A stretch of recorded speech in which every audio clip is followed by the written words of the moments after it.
I got so much motherfucking design on right now. Break it down, bring it back, make it clap. I got 3 old thoughts, new block, where that day. Bitches on my line, and you know. Baik, Assalamualaikum warahmatullahi wabarakatuh.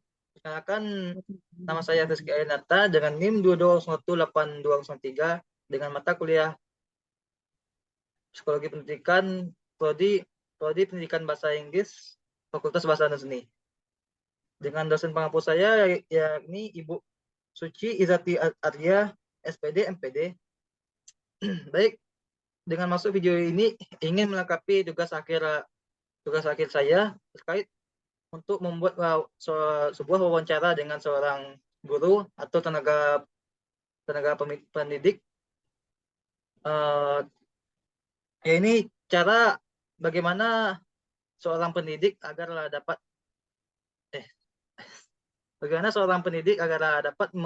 meyakinkan seorang siswa untuk dan beberapa strategi untuk meyakinkan seorang murid dalam urusan belajar mengajar dan lain sebagainya.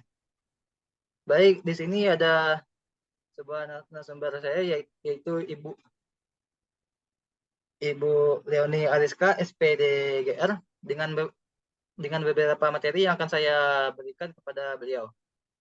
Baik, apa dengan Ibu Leonie Ariska sudah siap? Insya Allah siap. Oke.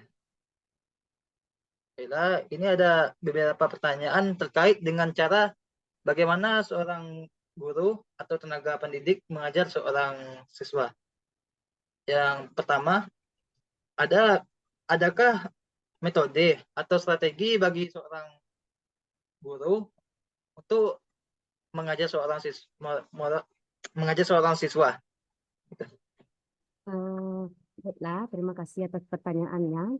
Yang pertama, kami sebagai guru tentu memiliki strategi-strategi agar peserta didik kami bisa belajar dengan cara yang sangat menyenangkan.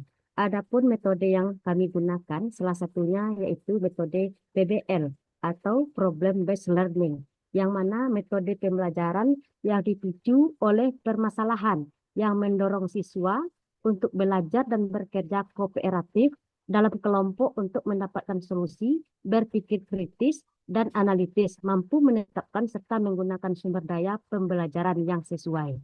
Itu metode yang kami gunakan. Ya gitu ya, Bu.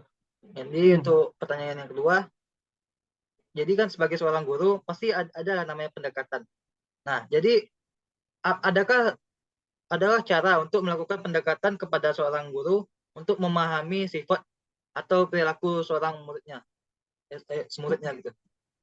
Ya, pendekatan yang kami gunakan di sini, yang pertama tentu kita melihat dulu karakteristik siswa. Bagaimana karakteristik siswa sebelum kita melakukan proses pembelajaran. Jadi setiap guru harus memahami dulu bagaimana siswa, apakah siswa tersebut sudah siap untuk belajar atau tidak, bagaimana kondisi siswa pada saat itu. Jadi terlebih dahulu kita harus memahami keadaan atau kondisi siswa tersebut.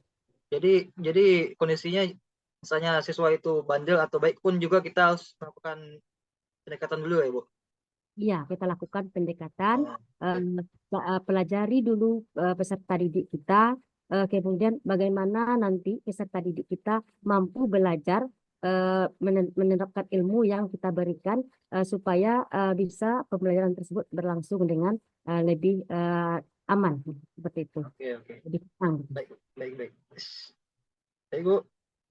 Ya. Nah, sebagai seorang guru pasti sebagai seorang guru mempunyai media atau cara-cara untuk mengajar yang akan disampaikan kepada murid kita nantinya. Nah, jadi apa sih media-media yang seorang guru lakukan untuk muridnya gitu? Media gitu. Iya. Jadi kebetulan di sini saya mengajar di kelas 6. Jadi sebelum pembelajaran berlangsung, jadi kami seorang guru harus menyediakan media terlebih dahulu sebelum proses pembelajaran itu berlangsung. Di sini kami sering menggunakan media pembelajaran itu bisa berupa video atau berupa PowerPoint agar peserta didik merasa tertarik dan tertantang untuk mengikuti pembelajaran yang kami berikan. Baik. Jadi kan tadi kan kita membahas media nih, Bu. Nah, sebelum media Ya, kan guru kan harusnya melakukan sebuah persiapan dulu kan. Nah, jadi iya. sebagai seorang guru, apakah ada apa persiapan sebelum seorang guru sebelum masuk ke kelas untuk mengajar seorang siswa? Iya, tentunya itu pasti ya.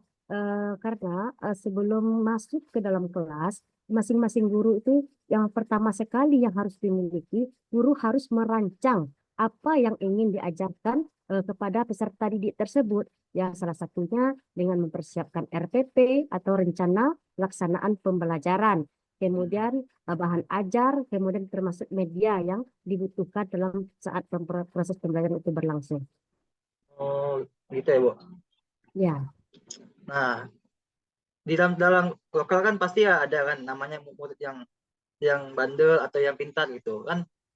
Iya, Murid kan beragam tuh. Nah, kita sebagai guru yang sekaligus sebagai orang tua di sekolah, adakah cara atau bagaimana seorang guru menghadapi murid yang beragam tersebut? iya. Tentunya setiap kelas itu memiliki siswa yang berbeda-beda dengan Ya. karakter yang berbeda-beda pula. Disitulah peran kami sebagai seorang guru. Yang pertama kali kami harus memperhatikan dulu bagaimana karakteristik siswa. Karena kalau kita lihat perkembangan setiap siswa itu tidak akan sama. Jadi kadangkala ada siswa tersebut yang membutuhkan perhatian yang super karena kurangnya perhatian di rumah. Jadi itu semua peserta permasalahan peserta didik itu harus kami ketahui agar kami bisa menghadapi berbagai karakteristik siswa di dalam kelas tersebut. Gitu ya, Bu. Ya, Jadi misalnya nanti ada yang misalnya ada yang pendekatan bermasalah gitu gimana, Bu? Ada solusi nggak bagaimana? bagi seorang guru? Misalnya ada Bagaimana? yang bermasalah gitu. Iya, terutama kalau untuk bagi anak kami yang bermasalah, tentu kita cari solusinya. Yang pertama sekali tentu kita panggil siswa yang bermasalah tersebut, kemudian kita bicarakan. Kalau saya pribadi, saya memanggil peserta didik itu secara berdua saja terlebih dahulu, biar supaya si peserta didik saya merasa nyaman untuk bercerita dengan saya apa permasalahan yang sedang dia hadapi. Kemudian di sanalah kita melakukan pendekatan, kita cari solusi permasalahannya, kemudian bisa kita bekerja sama dengan wali murid peserta didik tersebut. Baik. Eh, gitu ya, Bu. Ya, Jadi Bu, ini mungkin pertanyaan terakhir buat Ibu. Nah, seorang guru kan pasti ada cara mengajarnya sendiri. Misalnya guru A cara mengajarnya yang begini, guru B yang begini. Nah, ya, kalau buat Ibu sendiri ada nggak skill khusus atau preferensi khusus bagi Ibu sendiri aja gitu dulu gitu. Untuk cara ya. mengajar seorang peserta didik gitu. Ada skill nggak, Yang Bu? pertama Ya, yang pertama tentu saya mengajarkan bagaimana proses pembelajaran berlangsung itu dengan cara yang menyenangkan, sehingga peserta didik itu tertarik untuk mengikuti pelajaran yang saya berikan.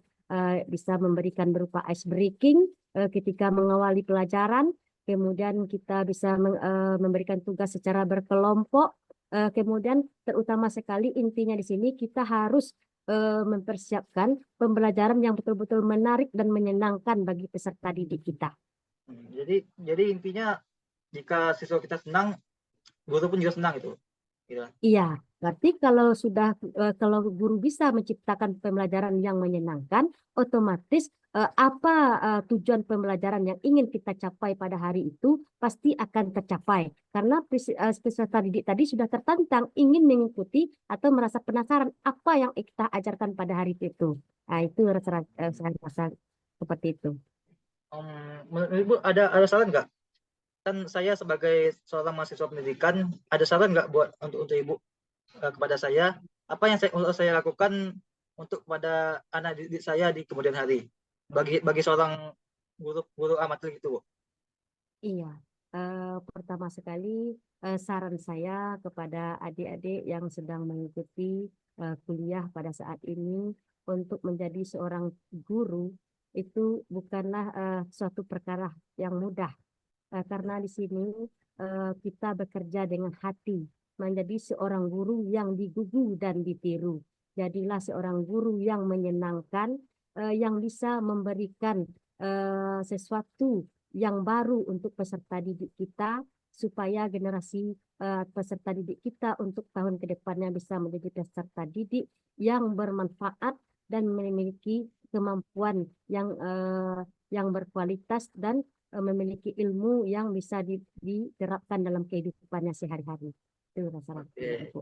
Jadi itu semua yang dapat Ibu bagikan pada kami ya hari ini, Bu. Iya, itu. Ya. Sebelumnya terima kasih Bu untuk sudah menjadi narasumber saya pada kali ini. Jadi itulah hasil dari tugas saya yang merupakan cara-cara atau strategi guru dalam menghadapi seorang murid di kelas, dan beberapa hal yang ini disebutkan oleh Ibu Leni Ariska tadi. Saya ucapkan terima kasih kepada Ibu Leni Ariska. Sama-sama. Oke. Baik, akhir kata jika ada salah dan kata saya mohon maaf sebesar-besarnya.